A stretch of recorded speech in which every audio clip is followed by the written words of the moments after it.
Ito ang aking bayan, kung saan ako pinanganak, lumaki at namulat sa realidad ng buhay. Sa aming payak na pamumuhay, salat man sa yaman noon, ngunit lumaki akong masaya at punong-puno ng pangarap. Pangarap na sana'y balang araw, maiahon ko ang aking pamilya sa kahirapan. Ngunit sadyang hindi perpekto ang buhay. Di ako nakapagtapos ng pag-aaral at naging isang batang ina.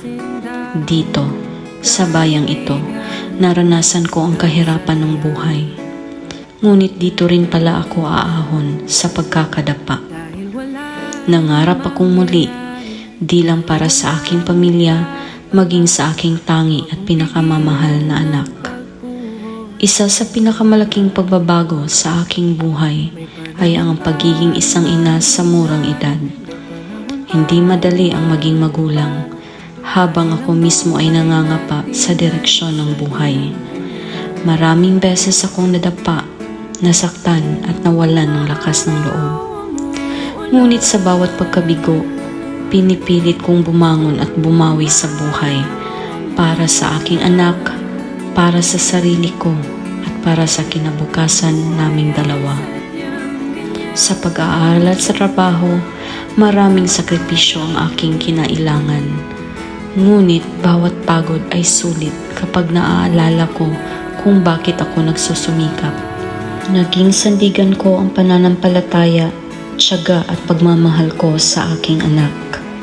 Ngayon ay patuloy pa rin akong lumalaban sa hamon ng buhay. Hindi man madali ang daan, buo ang loob ko na magtagumpay.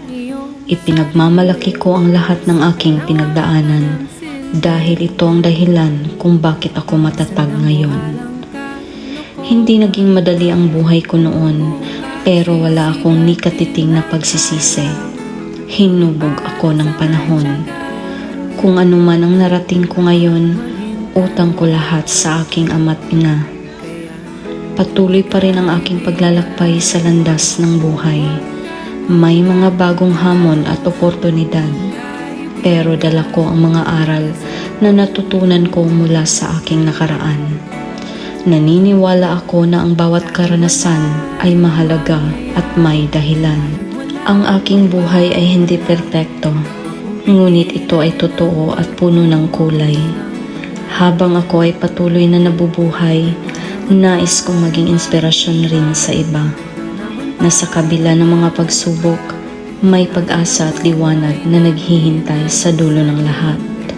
Umaraw man o umulan, patuloy ang laban.